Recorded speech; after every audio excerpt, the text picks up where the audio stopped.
Hi there, I'm meteorologist Robert Spetta here with you on the 10th of September 2013. And well, we had a little lull in tropical activity out here in the western Pacific after Tropical Storm Taraji moved through much of Japan, bringing an impact out there and even spawning up and sparking two tornadoes as it combined with a cold front pushing through that area.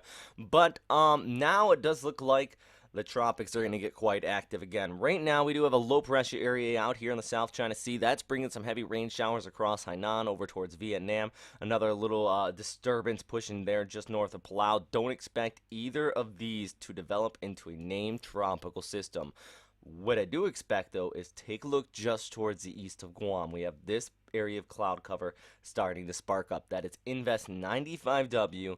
And well, this one very well could become our next major storm system. Now, I use the could with a capital C, still looking well, at least the next major storm system to impact areas out here in Japan. I do think that this is going to become the next named storm. And already, even on ASCA imagery, this is just showing the satellite-derived winds. You show Guam here just towards the west. We have those stronger winds coming in from the north, and it's a very elongated circulation, but there's something popping up here, and that is one of the factors you need for tropical cyclone development. The other thing is that there is relatively low vertical wind shear. We're seeing about 10 to 20 knots all around this area out here as it slowly develops, and if it pushes off here towards the north and towards the west, it's still going to continue to see that low amount of vertical wind shear. Positive vorticity overhead showing that upward vertical motion, and then the key factor is if the storm is out here towards Guam, it's going to be pushing over this large pool of very warm water temperatures into the low 30s, some of them up towards the mid 30s. So that provides a lot of fuel for development. And the Japan Meteorological Agency picking up on a tropical depression within the next 48 hours. After that, I do think they're going to go up to a tropical storm. If Japan Meteorological Agency does make this a tropical storm, it would be called Mun-Lee. So that is what is going on right now. But the other thing is the undeniable numerous model support on this storm system. Not all the models want to create a super typhoon, granted, but most of them are picking up on the next named tropical system. So let's go through some of the three big ones at the very least. And first, one of the more aggressive models on this is thus far is the GFS model, just showing you the entire Western Pacific, but on the bottom left you can see the date timeline here. And what we see is going out through Thursday and the Friday, it encounters that big pool of warm water out here, slowly moving towards the west, has outflow aloft, but there's a high pressure ridge just off the eastern seaboard of Japan here. With that high pressure ridge in place, this is going to continue to track west. Most models are picking up on that.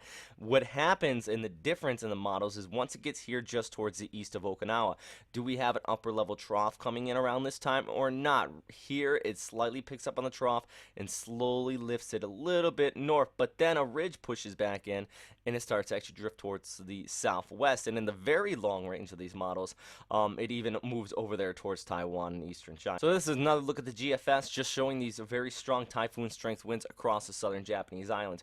Although GFS has changed its position and it has kept the intensity for several days now of this storm system, but it was off here towards the Kii Peninsula, then it pushed it down there towards Kyushu, and now it's moving out there towards the southern Japanese islands. And even if we push a little bit farther here from last night's 12 UTC, actually let's switch this up to the newer run, the 18 UTC, drifts a little bit farther there towards the south and actually a little bit wider of a circulation, but pulls it out there towards Taiwan and across much of the southern Japanese islands, taking a track looking more like this. So like I said, it's been wavering here. It just depends on how strong that high pressure and how the models are picking up on it. Same time, looking at the ECMWF, why not here? Let's pull it up for Monday. So the GFS had the storm at the same time right about here. It actually pulls it out there towards southern Kyushu, leaving much of central Japan alone. And that is what these models are picking up on right now. Now, the key thing about the ECMWF model, and I know I'm really getting deep into the models here, is that it typically does not develop tropical cyclones. So it kind of raises a few eyebrows when you see it develop up a very strong storm system with a very, very deep pressure. Let's pull up the MSL here. We can actually get an idea of the pressure they're having around this. It's below 950, now around 940 HPA. So a pretty intense storm system they have pushing on shore and bringing a tremendous amount of rainfall here across much of western Japan. Remember, these models are just tools and guides at this point, though, especially if you're looking out there towards the coming weekend. It's only Tuesday when I'm making this video update, but possibly Monoli could do that, impact the southern Japanese islands, western Japan, even over there towards Taiwan, just depending on that ridge. But what happens here with the NavGem, that ridge weakens and that trough comes in, and it shows a different scenario, lifting the storm north and coming ashore as a either strong tropical depression or a tropical storm there around the Kii Peninsula. Kind of what GFS was showing yesterday, but with a weaker intensity. But bringing a lot of rainfall with it, and that would be a very serious flood threat here across the Tokyo metro area, and then extending out there towards much of the Tohoku area, bringing the risk of flash flooding and even landslides. So that is where that threat would be, though, and that's on Sunday into Monday. Either way, it does look like a tremendous amount of waves all across much of the east coast of Japan here, even down there towards Taiwan. As far as the Philippines, one thing I have noticed is that you had that tropical depression, or that I wouldn't call it a depression, but that tropical disturbance just towards the east of the Philippines. The moisture from that is actually going to get sucked up, and it looks like we're going to see some heavy rainfall down here for you pretty continuously across Visayas and over there towards southern portions of Luzon. GFS also picking up on a similar output. You see that moisture inflow coming around the storm system as it pulls off there towards the north. So yeah, a pretty complex storm. I know we had a break in the weather, but it's going to start to kick back up, and it does look like by this coming weekend we're going to have a lot of stuff to deal with here. So definitely stay tuned here at westernpacificweather.com. I'm going to try to keep you closely informed on this storm system. As far as elsewhere, though, into the north, we do have one weak disturbance pushing across South Korea over towards Japan. That's going to bring some showers into northern portions of Japan. You can see it here by midweek. I think Tokyo is going to miss out on it. In the southern Japanese islands, you're still going to be seeing these scattered, isolated tropical type thunderstorms.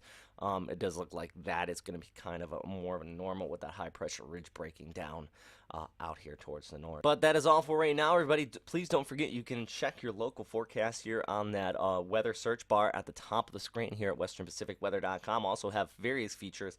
This is our 24-hour temperature forecast. Some of the places missing, but just a general map. I preferred using the tool at the top of the screen. But if you have any questions, comments, or suggestions, please post them down in the comment box below. Also going to put some links from the meet and greet and the ventures down there in Okinawa this past weekend down there. So please do go check this out. Stay safe out there, everybody.